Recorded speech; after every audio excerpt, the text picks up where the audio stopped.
Hello दोस्तों, डरावना अनुभव चैनल में आपका स्वागत है।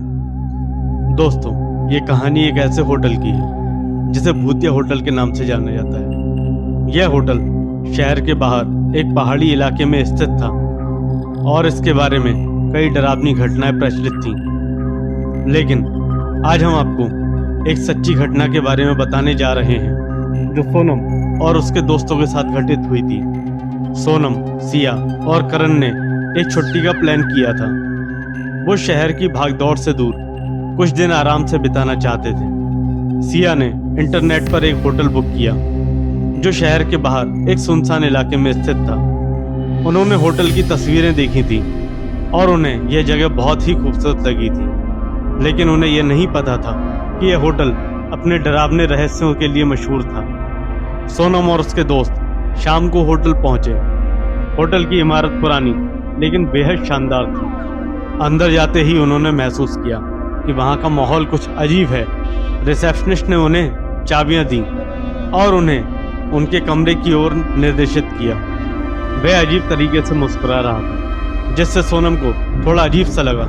पहली रात सोनम अपने कमरे में आराम से सो रही थी। अचानक आधी रात को उसकी नींद खुली और उसने देखा कि कमरे में कुछ हलचल हो रही है। उसने देखा कि उसके कमरे की खिड़की अपने आप खुली है और ठंडी हवा अंदर आ रही है। उसने सोचा कि शायद हवा के कारण खिड़की खुल गई होगी और उसने उसे बंद कर दिया। लेकिन जैसे ही उसने पलंग पर लौटने की कोशिश की, उसे महसूस हुआ कि कोई उसे पीछे से पकड़ रहा है। उसने जोर से चिल्लाया, लेकिन उसकी आवाज़ किसी को सुनाई नहीं दी। सोनम ने खुद को छुड़ाया और जल्दी से बिस्तर में जाकर सो गई। अगली सुबह सोनम ने सिया और करण को अपनी रात की घटना के बारे में बताया। करण ने हंसते हुए इसे महज एक सपना माना, लेकिन सिया ने उसे गंभीरता से लिया। उन्होंने दिन भर होटल का दौरा किया और हर कोने में देखा, लेकिन दिन के समय सब कुछ सामान्य लग रहा था। दूसरी रात करण के कमरे में कुछ अजीब घटित हुआ। वो अपने कमरे में आराम कर रहा था जब उसने देखा कि उसकी अलमारी अपने आप खुल रही है। उसने जाकर अलमारी बंद की, लेकिन वो फिर से अपने आप खुल गई। अचानक उसके सामने एक परछाई प्रकट हुई। वो परछाई एक महिला की थी जिसके बाल बिखरे हुए थे और चेहरा डरावना था। करण ने चिल्लाकर दरवाजा खोलने की कोशिश की, लेकिन दरवाजा बंद हो चुका था। करण ने सिया और सोनम को अपनी घटना के बारे में बताया।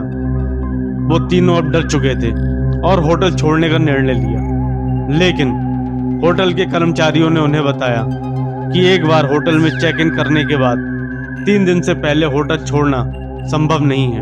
उन्होंने यह भी बताया कि होटल के पुराने मालिक की बेटी की मौत इसी होटल में हुई थी और उसकी आत्मा अभी भी यहाँ भटकती है। अंतिम रात सोनम, सिया और करण ने एक ही कमरे में रहने का फैसला किया। रात के बीच में उन्हें कमरे के बाहर से अजीब सी आवाज़ें सुनाई देने लगी। दरवाजे के पीछे से किसी के चलने की आवाज़ें आ रही थी। अचानक दरवाजा जोर से धड़ाम की आवाज़ के साथ खुला और वही महिला की भूतिया परछाई प्रकट हुई। उसकी आंखें लाल थीं और वह उन्हें घूर रही थी। कमरे की बत्तियां अपने आप जलने बुझने लगीं और चारों ओर अजीब सी चीखें सुनाई देने लगीं। सोनम, सिया और करण ने भागने की कोशिश की, लेकिन दरवाजा फिर से बंद हो चुका था। उन्होंने खिड़की से कूदने की कोशिश की, लेकिन जैसे ही वे खिड़की के पास पहुंचे, भूतिया महिला ने उन्हें रोक लिया।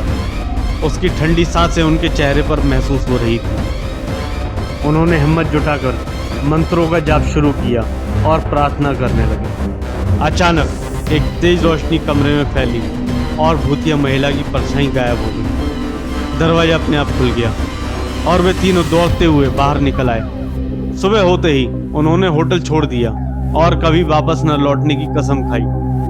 दोस्तों, हर सुनसान जगह की अपनी एक कहानी होती है। कभी कभी उन कहानियों को जानना हमारे लिए खतरनाक हो सकता है। दोस्तों, अगर आपको सोनम की ये कहानी पसंद आई हो तो वीडियो को लाइक और शेयर करिए और चैनल को सब्सक्राइब करिए। धन्यवाद।